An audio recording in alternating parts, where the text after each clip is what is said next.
You're listening to the Basketball Lab podcast with your hosts Mark Shannon, Mark Clark, and Marco Corona. They'll discuss all the top news and stories from around the basketball world while giving their opinion and insight. Now, here are your hosts. Welcome back to another episode of the Basketball Lab podcast. I'm your host, Mark Shannon, and once again, I'm joined by my co-hosts, Mark Clark and Marco Corona. You know, boys, we're getting into the nitty-gritty of the basketball season. We're coming up to that halfway point, I guess, the All-Star break. Maybe it might be an All-Star game, whatever it is coming up closer than or sooner than we expected. But I wanted to start out with a little game here, you know, like a little bit thing that I came across on Instagram, TikTok.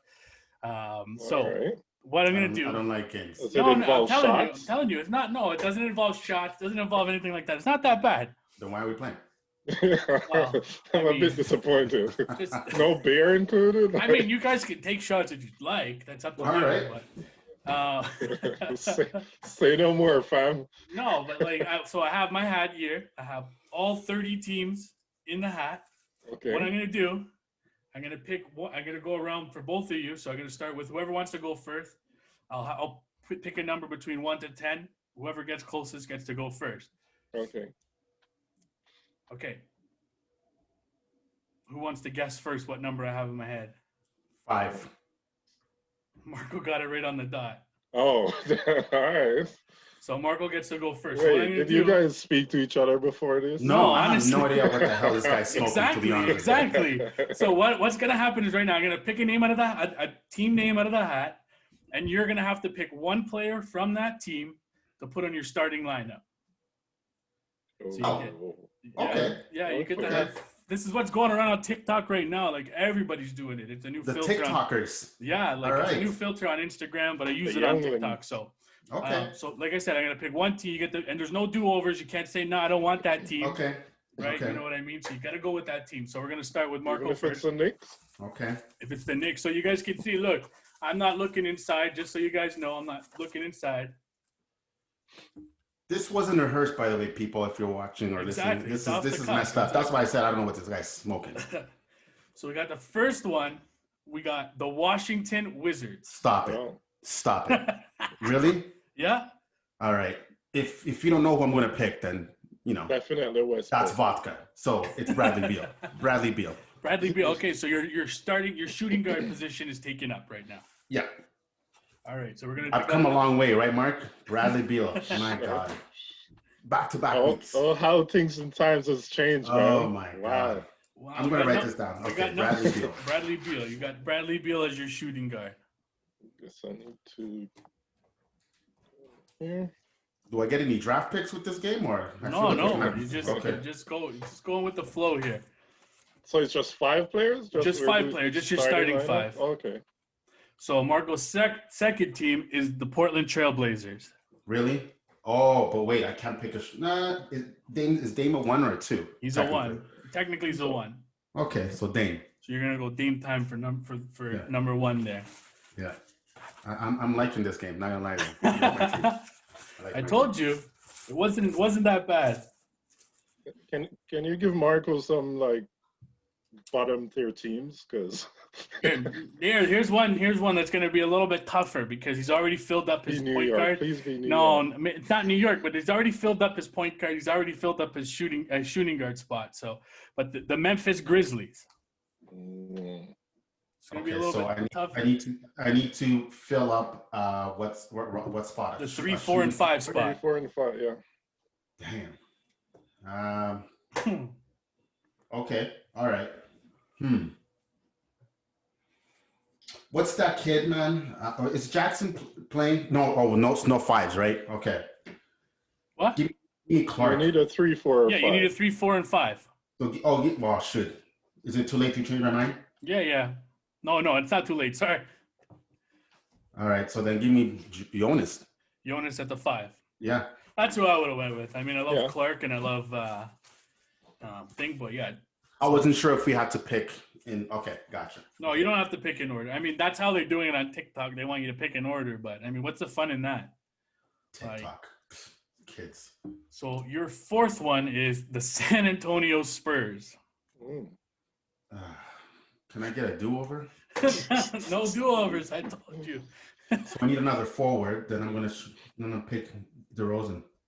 So you're gonna pick DeRozan. So he's your Three? your three, the small forward, right? Yeah. So I mean, you can play him at the 4 if you want to. Yeah. It's Nick Nurse. It's a Nick Nurse team, so it's everybody plays every position. Exactly. So your fifth and final team. Why are you laughing? Why are you laughing? The Utah Jazz. Oh, Yeah. damn! Why couldn't I get that one first, yo?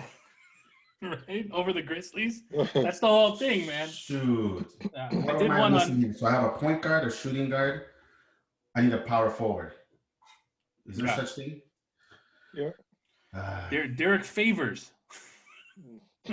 Stop it! No, I'm gonna take. What does Ingles play? The 5, the 4. I mean. Yeah. I think He plays more the 3 and 2 or 3 and 1.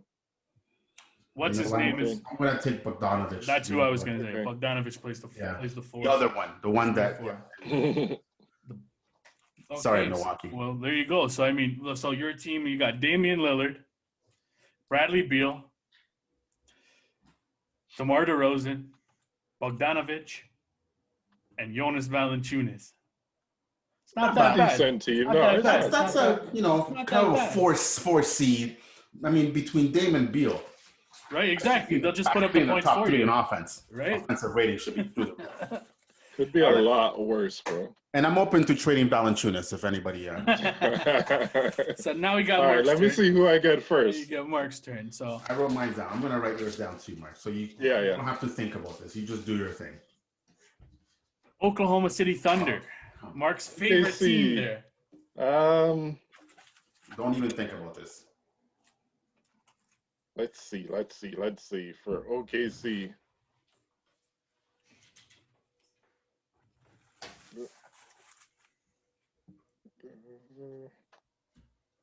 Don't say Russ.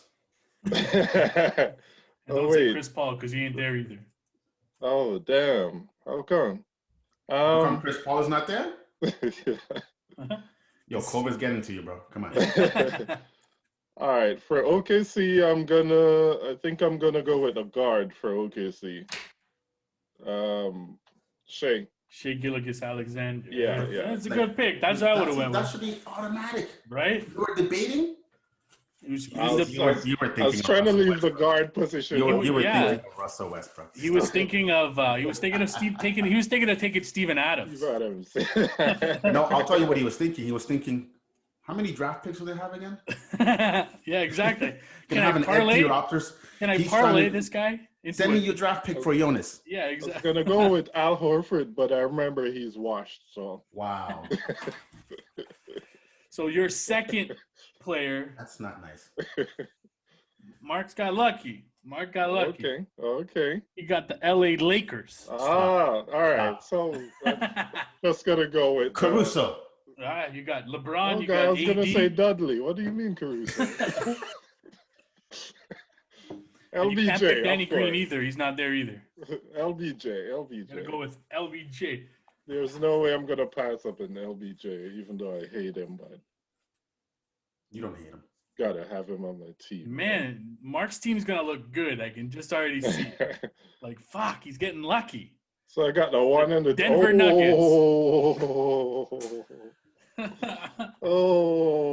definitely gonna go with the Joker. The Joker. So he's So I got got LBJ. He's got the Joker. and And Shea. he's got Shea Gilgeous-Alexander. I mean, jeez. So now I have to be a lottery team because of your picks. Basically. And we got the Houston Rockets. Rockets. What does Christian Wood play? He plays the center position. Number 5. Oh, can I move him to 4? Unfortunately, you can't. Okay, it's all right. You can't pick Boogie either because he's a 5 too. Yeah, it's okay. I'll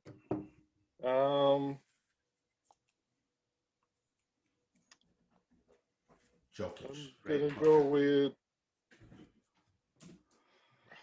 man. I'll go with John Wall. You're gonna go with John Wall at the point Yeah, guard in the spot. 2 position. Not Victor Oladipo. No. We got to talk about him. Yeah. We got to talk about him. There's some rumblings coming out of Houston. Yeah, I saw that earlier today too. Mm-hmm. It's shocking. I mean, surprising, but We need some TNT music or something like that. Literally. The next one, the Los Angeles Clippers. My God, like we're talking like Sorry, what positions do I have? you left? only have Does one it left.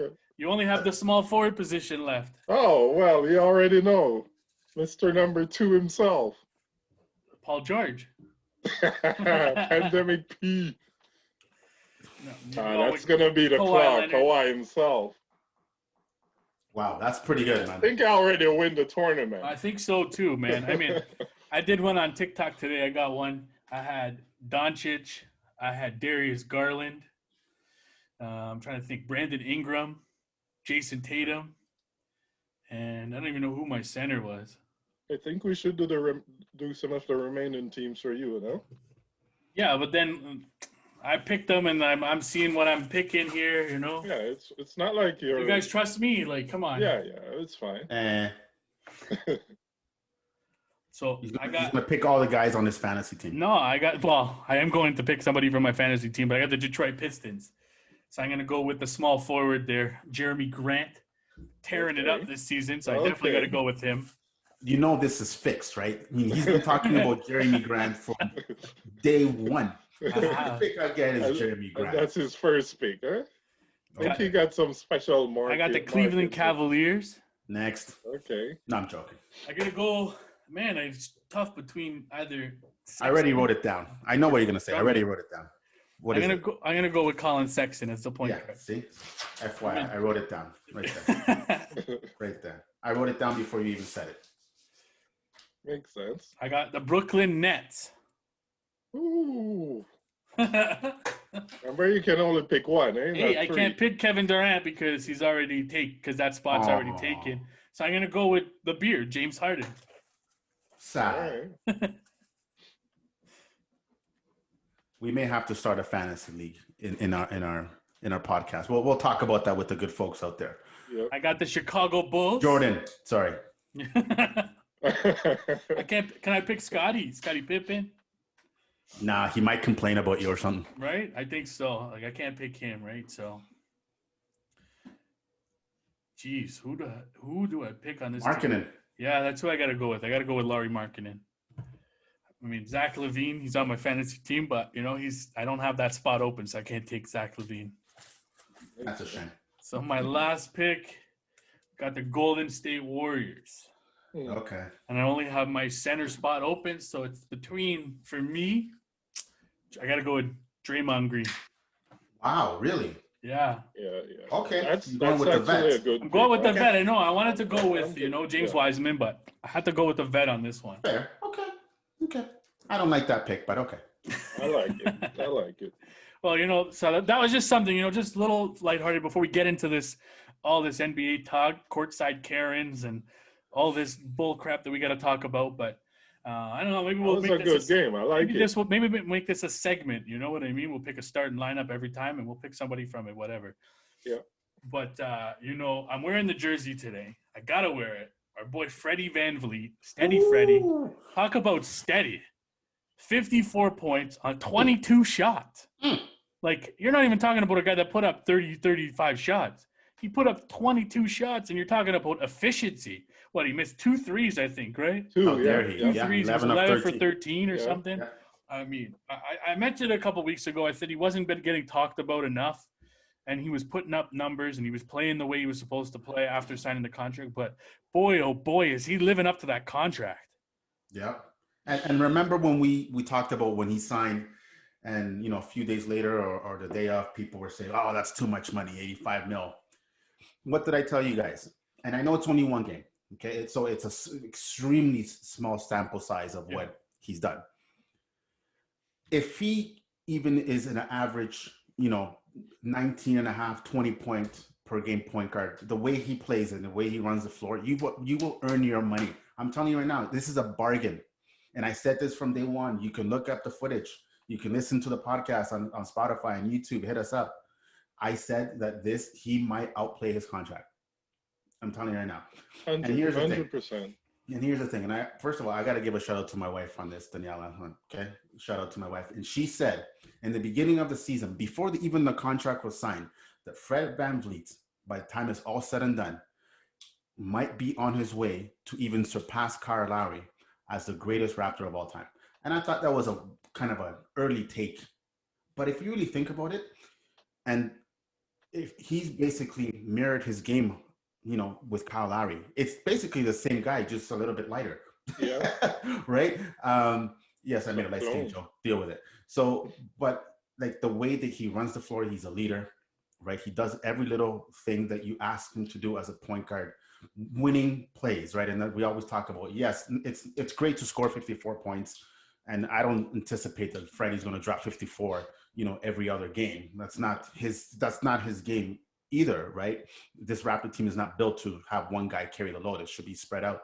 But you can see the way this guy leads a team and the way his teammates, sort of gravitate towards him, that this guy is on his way to be the leader of the team once Kyle, steps aside, or whether it's retirement or otherwise.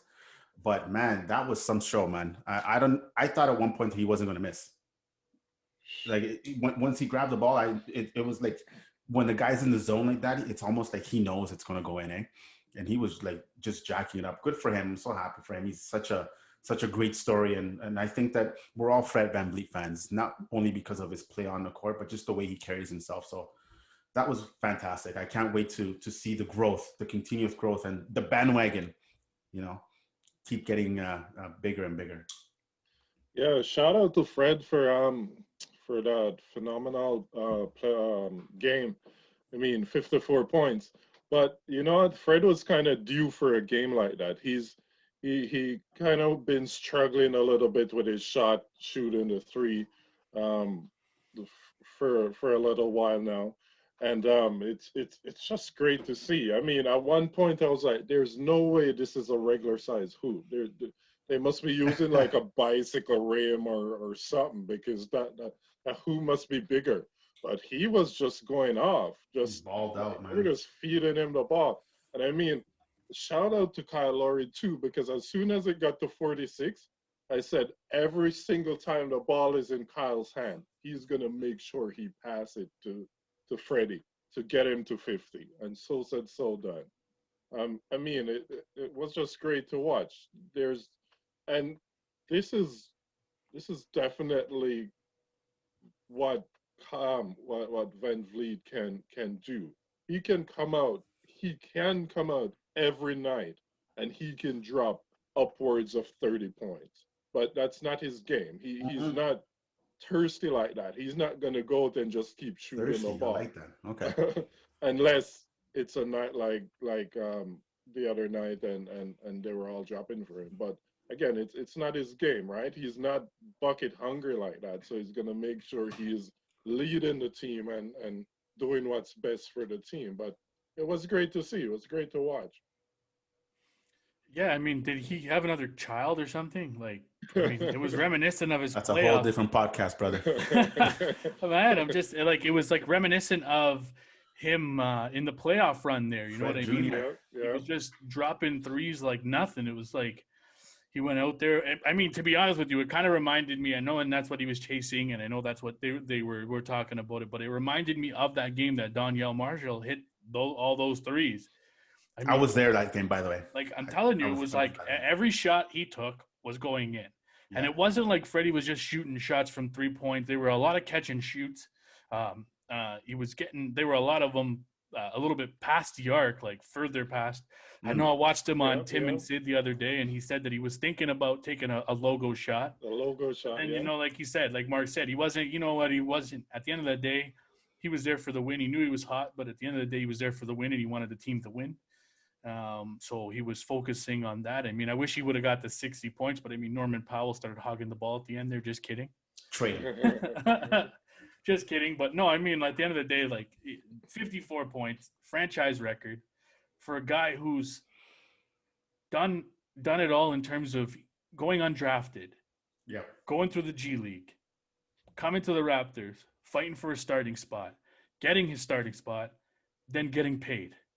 He's done it the way you're supposed to do it in terms of working hard, betting on yourself, like his slogan says. Undersized, by the way. Exactly, undersized. And he's been able to do it. And that's a testament to what he is and who he is as a player, his character, that he's able to persevere through all that stuff and be able to do what he does on a nightly basis. You know what I mean? Like, he's not, and we'll talk about it a little bit later, you know, he's not included in the All-Star voting. I mean, at the end of the day, he's producing as a top 10 point guard or a guard in this league right now in terms of points and assists and all that stuff. So I mean, like I said, I've been a huge fan of Freddie since he got here, even way back when he was on Wichita State. I mean, be different if he was on another team. Just saying. Yeah, when it comes to All-Star. But that's the thing, and we've talked about this numerous times, that players in Toronto don't get the same sort of love, fanfare as other players in the NBA. Like, don't get me wrong, Freddie's loved by the Toronto Raptor fans. Of course. But outside, but he's not on an American team. He's not. But he's not. I said it. Yeah. He's not a household name, so to speak. You know what I mean? He's not a name that people will be like, "Oh my God, I'm going to pick Fred Van Vleet." Like, that's my guy. If Fred Van Vleet was in the Miami Heat, this would be top story in ESPN. Exactly. You know, Right? The Miami Herald would be carrying it. Like, you know what I mean? I just want to point out the small details from his stats the other night too. Along with his 54 points, he had 3 blocks and 3 steals. Woo, the man. Just want to put that out there. And I want to add to that. And my favorite part about the press conference, and I'm not sure if anybody caught this part, was when he said, "My defense was actually pretty good tonight, but I'm sure you guys don't want to talk about that," right? Yeah. Like, the guy was actually, that was the first thing he actually said. He wanted to talk about his defense, but he understood the moment was about him dropping 54. About his offense. The fact is that he still takes pride on every aspect of his game. And I think even when having a big game. To me, that is unmeasurable, man. That you can't pay enough for that stuff. That's a guy you want on your team. That's a captain. I mean, and you also look at his stats in terms of he turned the ball over once in 37 minutes. 37 minutes, he turned the ball over once. I mean, that's pretty good when you're pretty hard to do. When you're touching the ball as much as Fred Van Vleet does. Yeah. You know what I mean? For a point guard, that's pretty hard. Exactly. Like, and in today's NBA, where turnovers are just like candy, man, it's it's a big deal. So good on him. You know, he's now that he got that 54-point game, now he's gone over 20 points a game, averaging 20 points per game, which is highest total of his career. Yeah. So I think the sky's the limit for Fred Van Vleet, in my opinion. I think that once Kyle Lowry's not here, in terms of him moving on, which will happen eventually, Fred Van Vliet's the next man up. He's that guy. He's the cornerstone of this franchise, in my opinion. I love Pascal Siakam, don't get me wrong, and I think he's got the talent to become a cornerstone player. But I think when you're building your team, I think the Raptors got to build around Fred Van Vleet. I think, in my opinion, that's who I would be building my team around. I think Fred Van Vleet. I mean, they've already got the two. They've already got the 2 pieces. You know what I mean? They've got Siakam. They've got Fred Van Vleet. They've already got OG Anunoby, who's coming around to his own. He's a little bit hurt right now, but he's coming around to his own. He's a good defensive player. He's starting to get his offensive game going. But Fred Van Vleet is, like I said, that guy who's going to go to war with you. He's one of those guys you want to run through a brick wall with at the end of the day, because he's willing to put it all on the line while carrying the team on his back. Yeah. And I'm not saying Pascal Siakam's not like that. He's not. He won't do that. I just think Freddie's makeup and his mentality, they're built different. He's gone they're through, wired different. Yeah, he's wired that way, and I think that's why. Like, if I'm Bobby Webster and I'm, Masai Ujiri, that's who I'm trying to build my team around. And you know what? And I know, Mark, you want to jump in, but I think that if Fred continues on this trend, and again, I'm not saying that Fred Van Vleet is going to be Kyrie or No. any of these guys that are scoring machines. This actually might benefit the long run Pascal Siakam. Agreed. Right? Because, and this is no disrespect to Pascal, and I know I'm sort of digressing. He is not at least not yet. He's not the man yet. As a matter of fact, I don't think there is the man yet outside of Kyle Lowry on this team. This team is still building around the pieces that they have. And I think to Masai and Bobby, well, hopefully Masai we'll talk about that after. But, they're still trying to figure out exactly, okay, this is what we have. This is the nucleus of our team. What is it that we need? But before we just figure out what we need, let's figure out how these guys are going to grow. And you know what you're going to get from Pascal when he's right? And we talked about this the other day. My guy, when he doesn't shoot threes and he's driving to the basket, he's almost unguardable. Man, and we've said this. We said this in the playoffs last year too. So good. Yeah, he gets he's so good. He shies away from the physical game in a sense, and that's what he's good. Yes, he's not as big and he's not as strong as his other player, right? But he's got size. He's got length. Yes. He's got all that thing. He's got spinning ability. Yeah. He's got other things that different types of skills that other big men don't have.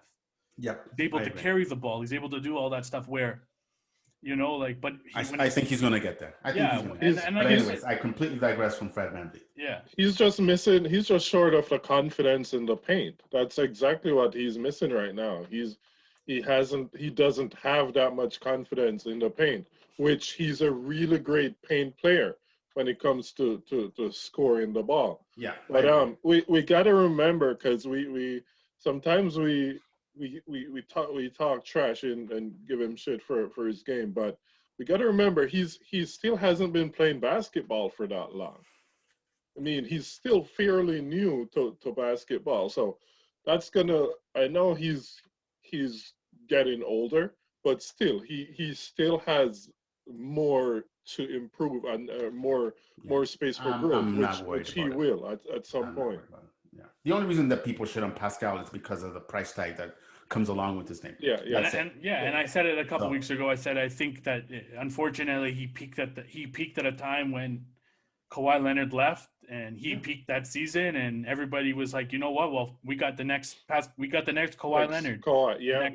So and they signed him to that contract, and obviously, and we and I've said it before, Toronto fans and sports media, they make mountains out of molehills. You know what I mean? So you give somebody something, they take it 10 times higher, and they expect like the world from these guys. And like you said, Mark, he's only been playing the games for what, 6-7 years? 6-7 years, yeah. Right? You know what I mean? Yeah. So it's not like he's been playing the game his whole entire life, but I just wanted to jump back quickly to Fred, because he made a statement on Tim and Sid. I'm not sure if you guys caught it, when he said, I can imagine 5 years from now having a triple-double and being the one that gives Malachi the assist for 50 points. Right. And I was like, yes, that's the statement, right? You would like a player who just signed a contract, who just dropped 54 points, who's the leader of the team. You can't put a value on leadership, man. No. Like a dollar sign, pardon me. It's wow, that's great. Priceless. Yeah. Yeah, I mean, we jumped away from it there, but speaking of Bobby Webster, he just signed a multi-year deal himself to stay with the Toronto Raptors. Yes. The writing was on the wall. We kind of figured this was going to happen in terms of that. So now there's only one stone left to turn, in a sense, with the Masai Ujiri. Don't say the name. Oh, he said it. I said it, But at the end of the day, we know this is what was going to happen. He said it from the beginning with Sai that he wanted to get his ducks in a row in terms of getting his guys signed first before he started looking at his contract. I still don't think he signs until end of the year. I don't think he wants that lingering effect over the season. But what do you guys think of the signing of Bobby Webster and him re-signing to stay with the Toronto Raptors as a general manager? Relief. That when I heard that today, I was relieved, and I'll tell you why. Because part of me is now okay if Masai leaves. Yes. Right. Part of me was okay with that. I had a hard time because, and you guys know, every time something happens, I'm like, pay this man, sign Masai. Yeah. But I think that in this city, and maybe even outside of the city, people forget because Masai is such a imposing figure, right? Like such a good character, and he's always on TV and this and that. He's not the GM of this team. It's Bobby Webster is the GM actually of this team, right? If you ask 10 people in the street right now with your mask on, please pour your mask, who the GM of the Toronto Raptors is, I can guarantee you 8 of them say Masai Ujiri. Yeah. But he's not. And from what I understand, Bobby was very influential and very key in the Kawhi trade, right? And people forget, and I heard this today as well, so I'm not going to take credit for it, that he worked in the NBA office. He's a numbers guy, crunching the cap and all that stuff. And they stole him away from the NBA offices, but he's a smart talent evaluator as well. So if Masai is going to stay, right, and you can make this argument one way or another, don't you want the guy who you've had beside you for a long time first? Because if Bobby leaves, why are you here? Yeah. If he's your ride or die, then you get your ride or die locked up first. So you're saying it would be easier for Masai to leave if Bobby didn't sign? Would it be easy? Correct. Yes. Now, I still think that there's a chance, and I think I'm now 50-50, that Masai can still leave. But if Masai leaves, and if you're a Raptors fan, it's not like Masai left and there's nobody now, like there's nobody behind him. Yeah. You have the guy who was there, part of a championship team. You have his right-hand man. Instrumental in bringing the right pieces to build this team where they got them to the promised land. So first of all, overdue, about time, good on Bobby Webster. And now the next step, like you said, the next stone is hopefully Masai. But if it doesn't happen, you still have the guy that was basically Masai's right hand guy. So yeah, I'm cool with it. Obviously. Yeah. I mean, you said it best.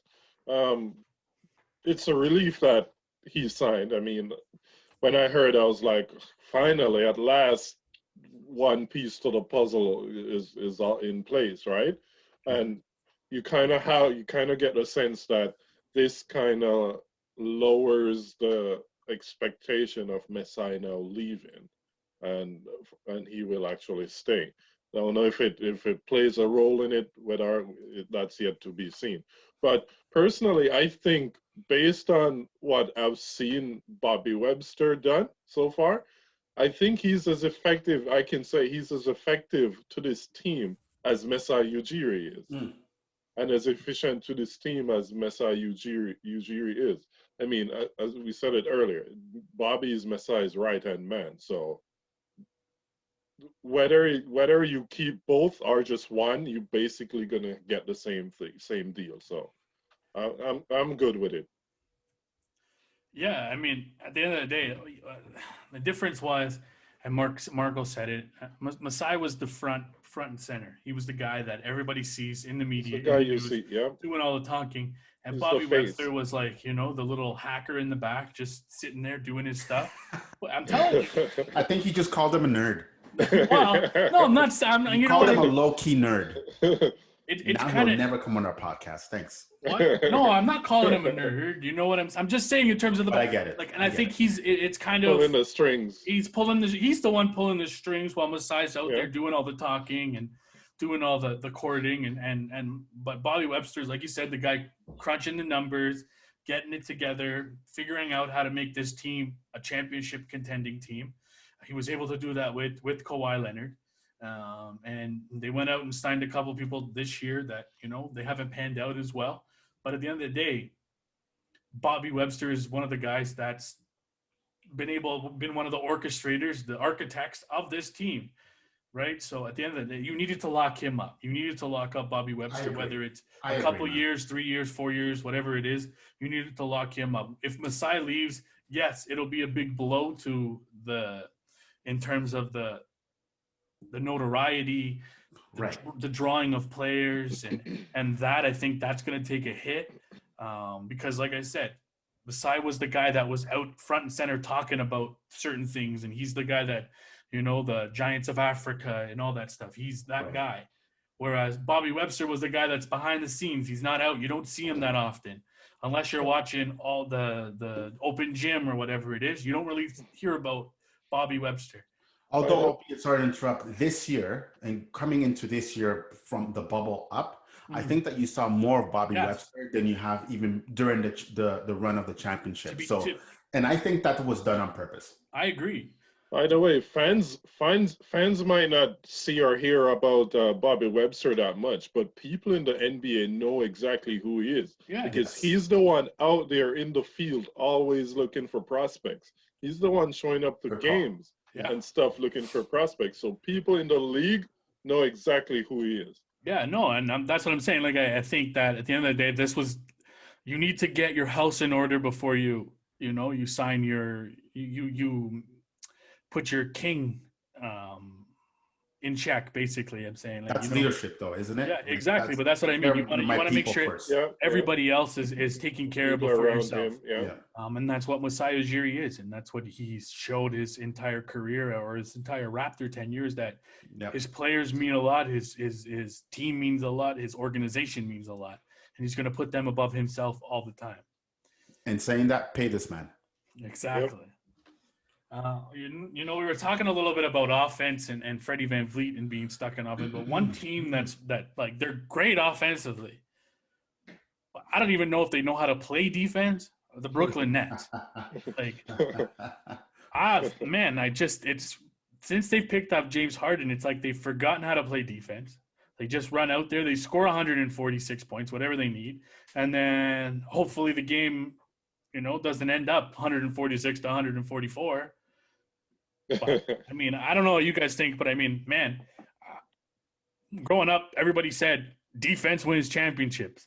But are they planning on putting up 100 between the three of them and then hoping that they win games? Because defensively, they're absolutely atrocious right now. Right, but are we surprised at this point? And again, it's fixable, and I'm sure that between now and the trade deadline, with the little bit of cap space that they got from the trade exemption and the injury exemption, et cetera, that they're going to address some of those deficiencies. In saying that, we talked about this when the trade was made, right? The good thing is that they got James Harden, they got Kyrie Irving, they got KD, one of the, three of the most prolific scorers that you have in the NBA. But the depth was hit hard, right? So now you're seeing that. Yes, Kyrie and KD and James, when they go off, they go off.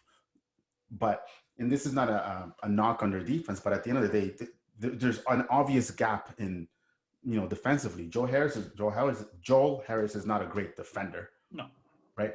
You have taken away the kid, the center. What's his name? Oh my God. Jared Allen. Thank you. Right? Who's now in Cleveland. So, right? And Jordan is not Jordan when he was with the Clippers. No. I'm not talking about Michael, people, relax.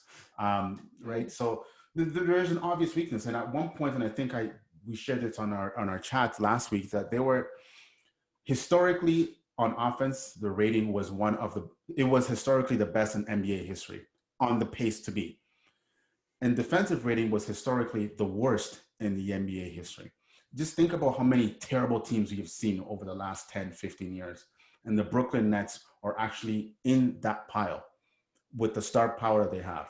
Now, with all the respect, they have Steve Nash, they have Mike D'Antoni. They're trying to, they're trying to figure things out. But the mentality there is, shoot first, ask questions later, right? That's a little, hood joke. But at the end of the day, I think that they're going to get it right, but they need to get it right because the playoffs is a different animal. And I know that they have the star power to get through, but I fully expect them to get out of the East. But this is not going to work against the Lakers in a 7-game series, guys. Yeah. If that's what they get, if the end game is to get there, they need to sort it out, because the longer they struggle with this, the more teams are going to start to figure them out. On the lack of defense part, and you can sort of poke holes, and by the time they get to the finals, they can be exposed. So they need to do something. I think that they will, but right now it kind of has an odor to it. I'm just going to call it the Harden effect. Oh, boy. Absolutely no defense at all. It's like they're just using their offense to offset their defense, because they're 28th in the league right now in points allowed per game. 28. Say that again. They're 28th the Brooklyn in Nets. Points. The Brooklyn Nets with KD, Kyrie and Harden, they're 28 in points allowed per game right now. Right. Lakers is number one. Tell me how Knicks is number two. But we'll talk about that at a different time.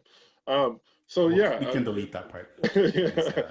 It's like they're like obviously defense is not even optional. It just doesn't exist. I just don't think they have the personnel right now to run a proper defensive scheme. Like anybody can play You're defense, right. that's fine. But Yeah, like where's your depth? yeah, Right? yeah. Past Yeah, the big three. I mean, that's what I mean. you're right. Again, we kind of saw this coming from Harden was traded to the team. Um, they're and it's funny because Rockets defense skyrocketed since their rating skyrocketed since Harden left that team. You don't say. First of all, I see what you did there with the skyrocket, but so that must say something about that one guy who was traded from both teams, or traded from one team to the other team. right. So, But what did we talk about when Houston made that trade? That Silas was now going to be able to put his stamp on this team and run plays on both sides of the ball, right? The way he wants it without James Harden. So should we be surprised? Nah. No, 100% shouldn't. Well, here's a stat for you. So their last 4 games, they've allowed 522 points. 522 points. That is 130. That's an average of 130 points against in their last 4 games. Like, that's not good. Like, you're telling me like you're allowing 130 points. Like, on any given night, that should be able to beat a team. And at the end of the day, the Nets have won what? 3 of those 4 games. Mm-hmm. 3 of those 4 games they've won, right? They're 7-3 in their last 10. But I mean, defensive rating, they're 26, tied for 26 in the NBA in defensive rating. They're 3rd in offensive rating. So there's a huge discrepancy there. Yeah. And Steve Nash, and you mentioned Steve Nash, and you mentioned D'Antoni in terms of that. And at the end of the day, D'Antoni's that. That's what he is. They're a push the pace team. Yeah. They run the ball. The Phoenix Suns back then, 7 seconds or less. They're kind of the same thing. Phoenix wasn't a great defensive team back then either. They had some good defenders on their team, but Amari Stoudemire, Sean Marion, they weren't stacked defensively. No. But they were able to get the job done. But you can't win against the Lakers, like you said. You're not going to be able to win against the Clippers or the Nuggets or any of those teams. In the playoffs, I mean. When you can't defend, like, you can't be allowing 130 points per game average and expect to win an NBA title. Yes, you may have 3 of the best players in the NBA on your team, but it doesn't mean nothing. You look at the Miami Heat. They had Bosh, Wade, and James. They played solid defense. Mm-hmm. They were a really good defensive team. You look at the Boston Celtics when they won their title. They formed their big 3. When they had Rajon Rondo there, they had Kevin Garnett, they had Ray Allen, they had Paul Pierce. Paul Pierce maybe not be the greatest defender out there, but at the end of the day, they were a good defensive team. They weren't getting scored on 130 points a game. And that's what they hung their hat on, right? Like you're talking about the Miami Heats and exactly, and the Miami Heat and the Boston Celtics. And if you think about it, and that'd be interesting to see what the stats show. I would be willing to bet that their offense wasn't actually that fluid to begin with because they were so keen on defense. They knew the offense was going to come, right? Whereas in Brooklyn, and again, we're talking about a different generation, different era. It's the offense is off the charts, and they're like, we'll figure out the defense later, right? So I think it's an interesting approach from the outside looking in. Again, I'm not a scout, I'm not an expert, that you would think that they would be more, let's get our defense, on track first because we know we can score, right? So they're doing it the opposite. But in my opinion, I don't know if that's a long-term, success, recipe for success, but hey. if you look on the margin, the points margin that the Nets are winning their games by, they're just winning by 2, 4, 1 point every game they're winning. They're not having any like blowout games unless the next team is having a really terrible game. They're not Right. having blowout. Yeah, they're really close wins. So that should be really concerning to the team or to the coach. If you're if you have a big three on your team, there's absolutely no defense, and you're only winning a game by 2, 3 points. That's not going to cut it. That's not playoffs worthy at all. Now you hate to see it. Yeah, I mean, I don't even know what else to say in regards to it. I mean, it's just they're great offensively, they're just horrible defensively, and I mean, if they don't get that fixed quick, I mean, yeah, they may come out of the East, but at the end of the day, they're not. Top They're heavy. they're top heavy. They're going to struggle. They're definitely going to struggle. I mean, at the end of the day, they've only been together for what a month now or so. Yeah, which is fair. Yeah, So that's a fair point. which is still fair in terms of that. But at the end of the day, you can't teach an old dog new tricks. James Harden doesn't want to play defense. He ain't going to play Harden defense. is not going to play You know what defense. I mean? Kevin Durant is Kevin Durant. He's got the size. He's got length. He's got ability. He's one of the best players in the NBA when he's playing.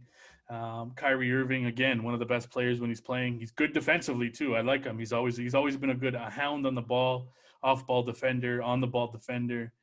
But it's just, one player could bring you down, and you don't have that extra thing off the bench where you don't have Jared Allen coming off the bench anymore. Right. So I mean, like you said, you're gonna have to fix that up, and the trade deadline's coming up, the All-Star break's coming up, all that stuff. So I think the Brooklyn Nets are gonna have to make a move here at some point. Marco, you know how you're not convinced with Philly, with the Sixers? Mm-hmm. I'm not convinced with the Nets right now. Is the keyword right now? Right now. Okay. Right now. Okay. Let's I'm let's yet park to that be one. convinced. Yeah. Yeah. Okay. Because I fully expect them to be in the NBA Finals, but they have some work to do on the other side of the ball. So. Yeah. So speaking of the Philadelphia 76ers, I was looking at the standings and looking at the stats and everything like that, and I want to know, like, who out of these two teams, the two surprising, they're leading their divisions or their conferences right now. Out of those two teams, the Philadelphia 76ers, the Utah Jazz, which one has been more surprising to you? To me, it's easy. It's Utah because they're in the West, right? There's a gong show in the West. Like, there's a lot of heavy stacked teams in the West. Denver, the two LA teams. Well, one LA and the other one wants to be on the LA team. That's they're top heavy. And they're playing each other quite a bit. The Philadelphia 76ers, again, they're playing really well. I think that they're slightly ahead of what maybe they should be. But this is the regular season 76ers. So the expectations for the Sixers are going to be a little bit different. The pressure, pardon me, is going to be a little bit different when they get to the playoffs. In my opinion, the way the team is constructed, I'm a little bit, and where they play, I'm a little bit more surprised about the Utah Jazz. I mean, at one point, what do they won? 10, 11 in a row or something like that? Yeah, they won 11 in a row before they lost the other night, and they're winning, and they won. I think they won tonight too, so they should be moving to 17-5 on the season. And listen, at the end of the day, that's a well-coached team. They have a lot of good young pieces, young talent, and you guys obviously know who they are, right? But still, I mean, playing in the West with that gong show in the West, to me is, wow. I'm surprised. I'm really surprised on, not that they're playing well, but how well they're playing, and there's a big difference in that, right? So I got to give them credit, man. Let's see if they can keep it up. You got Denver, you got the Lakers, you got the Clippers. Phoenix hasn't, has been inconsistent. Portland they are who they are. And somewhere along the line, I'm not going to spoil it, but I know that somebody's going to talk about this team, Memphis. So, shout out to the Utah Jazz. I think they've been the biggest surprise as far as if you're asking me between the two teams. You know what? I'm going to switch it up, and I'm going to go with the Sixers. They're my biggest surprise. Shout out to the Jazz because they've been really impressive. But I'm going to say the Sixers. I know you mentioned, Marco, that they're a little bit ahead of where they should be. But they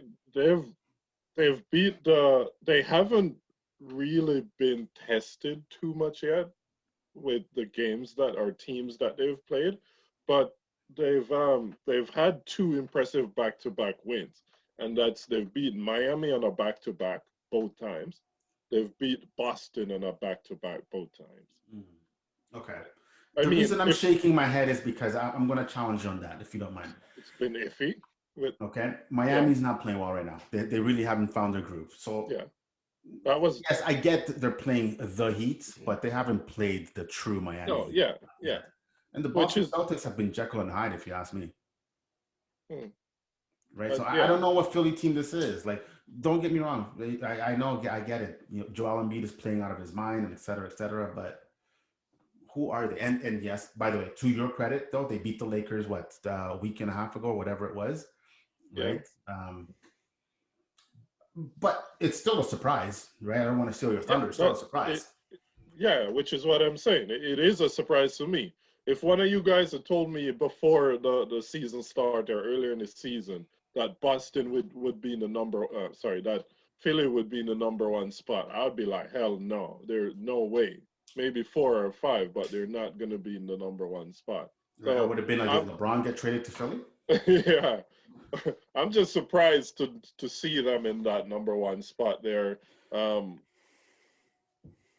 As you said, Embiid has been playing spectacular. He's been pretty good. They're 16-6. That's You are what your record says you are. So that's pretty good. You sure you don't want to take that back after they lose? After they might lose tonight? I mean, I'm just yeah, I'm just kidding. But I've already stated. I'm just saying. I mean, it's yeah, right. Like tonight, they're losing. You know, they're 81. They're down 81-66. Who are they playing tonight? Portland team that doesn't have McCollum, Lillard, or Nurkic.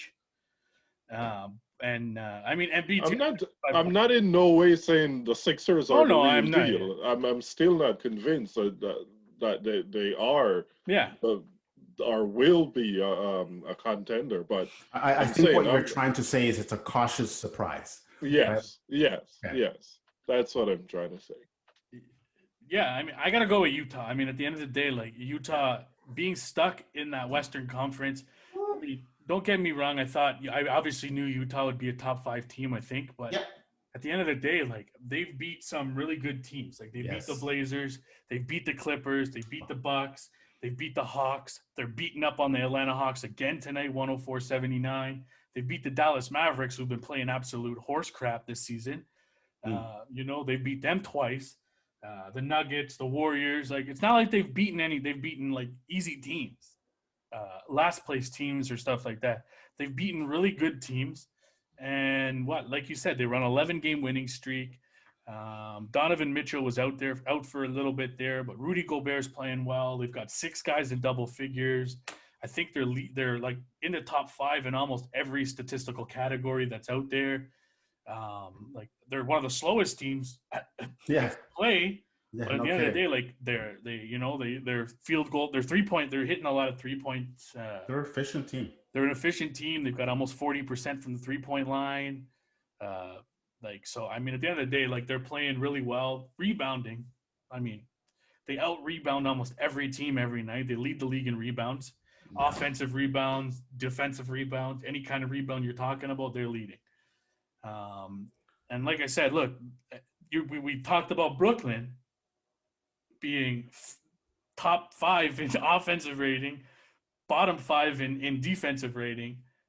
The Utah Jazz are top 5 or 5th in offensive rating, 5th in defensive rating. If that doesn't tell you what a team is supposed to look like in a championship caliber team and how they're supposed to play, I mean, I don't know what else could tell you, because like at this point in time, the Utah Jazz are playing like a championship caliber team, in my opinion. Right. However, the best team in the West is still the Lakers. Oh, absolutely. Absolutely. Yeah. Right. I'd love to see a Lakers Jazz finals. Ooh-wee. And it would be a showdown. Just before we move on to a different topic or anything, but one surprising team. It doesn't have to be good. It doesn't have to be bad. What team are you most surprised with so far? Like in this season. You know what? I think the team I'm most surprised with. or maybe most confused, and I know that wasn't really your question, is the Dallas Mavericks. No, that's kind of where I was going. I wanted to see if somebody would pick them. I mean, because that's who I would have chosen. I have two teams, but I'm going to just stick with the Mavericks because, and I think you guys, heard the quote from Luka Doncic the other day, and he wasn't too pleased about the way they're playing. And I thought that this year, and I think that most of us had him, through like 4 through 6, whatever the case is.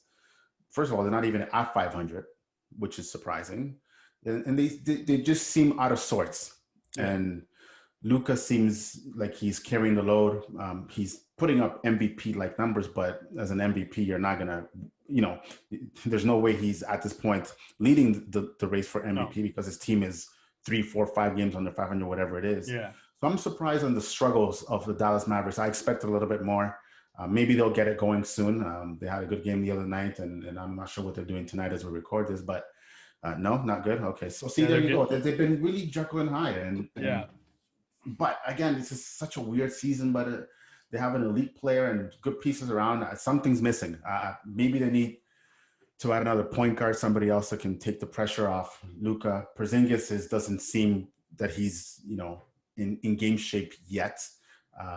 So yeah, I think that they need a little bit of a spice up in the guard position, maybe perhaps. Yeah, just before you jump in, Mark, they've given up 110 points to the Golden State Warriors, and it's just the end of the third quarter right now. Yeah, that seems legit. Right, and I mean, you look at it, Doncic has got 25, Porzingis has got 23. Okay, he told me. Right, so at the end of the day, and then you have the Golden State Warriors. They've got 5 guys in double figures. Their starting lineups all in double figures. So I mean, yeah, I got to agree with you with Dallas in terms of them being really surprising. Yeah, for me, it's Heat, Miami Heat.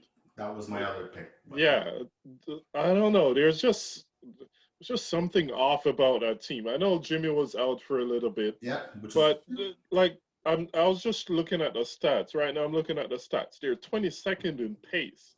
They're 30th in rebounds, 14 and 24th in 3-pointers. The 30th in rebounds, I would have lost some money on that. I'm not gonna lie to you. Yeah, they're offensive rebound, 30th, 10th in assists, 26th in steal, 29th in turnovers. There's just something not clicking with that team. I mean, coming off a huge, you'd say a huge season, right? Because they made it to the finals.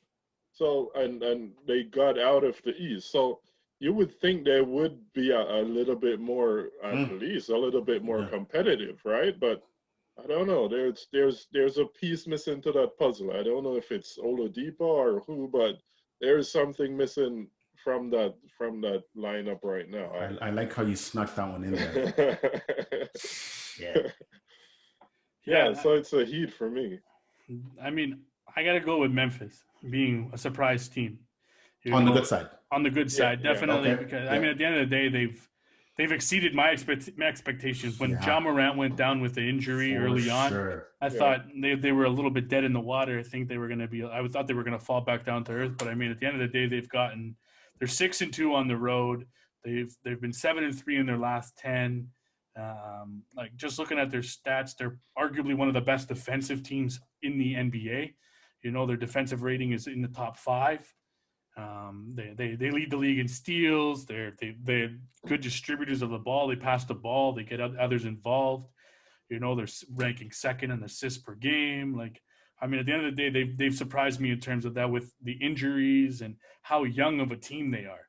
You got a lot of young guys: Ja Morant, Dylan Brooks, Kyle Anderson, Jaren Jackson Jr.'s out. Jonas Valanciunas is probably the oldest guy on that team, the most veteran player. It's a very young team, but they're a very deep team.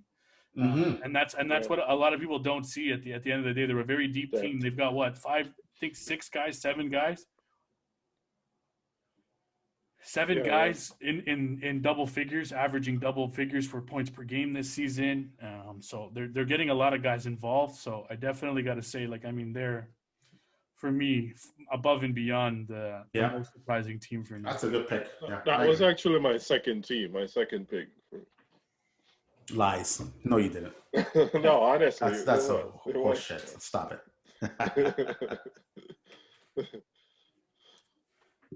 Yeah, so I just want to bring up one topic here. I mean, it was obviously the news of the day the other day when LeBron James got into it with a courtside Karen, but we're not talking about courtside Karen here. No, We're talking not about giving her why any the time. hell are fans sitting that close to NBA players in the middle of a goddamn pandemic.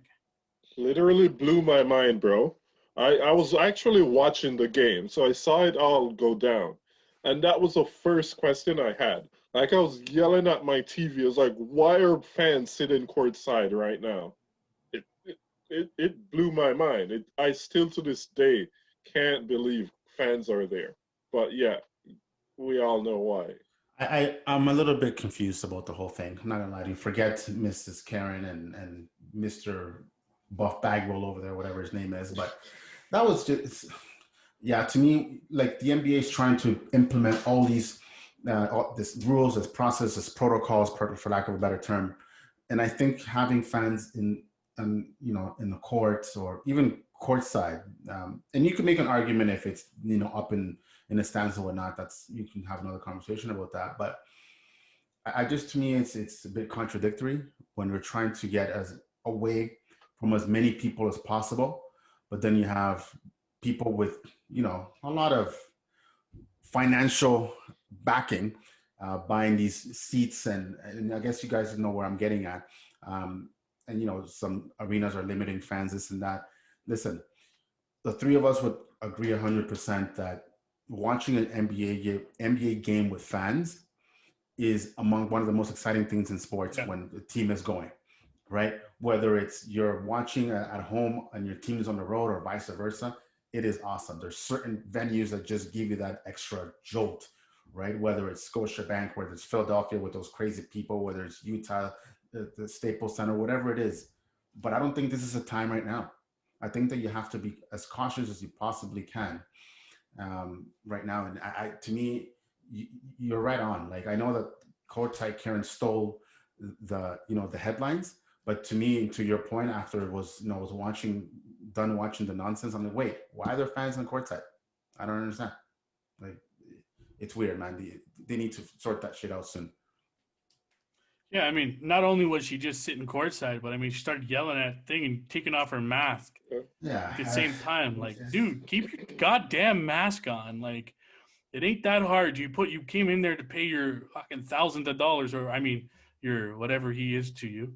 He paid the money for the tickets. Yeah.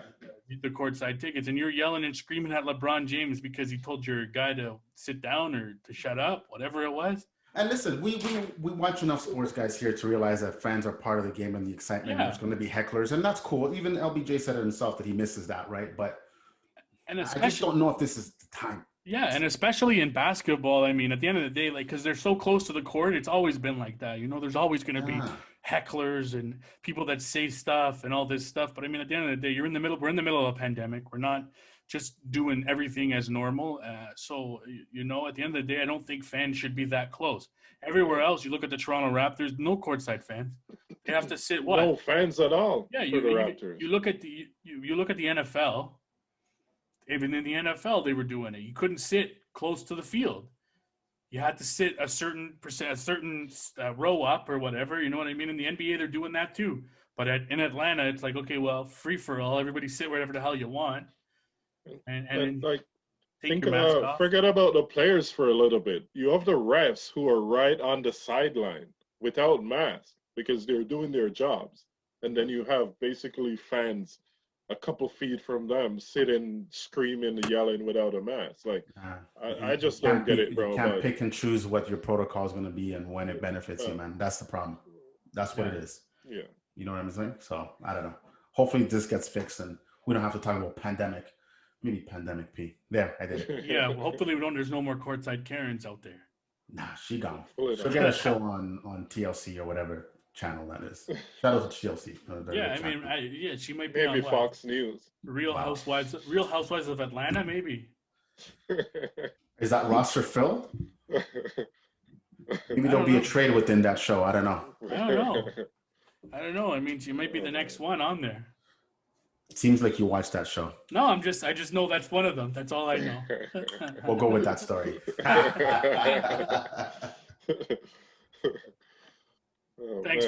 Thanks for listening to another episode of the Basketball Lab podcast. Thanks for joining us this week on the Basketball Lab podcast. Make sure to follow us on our social media.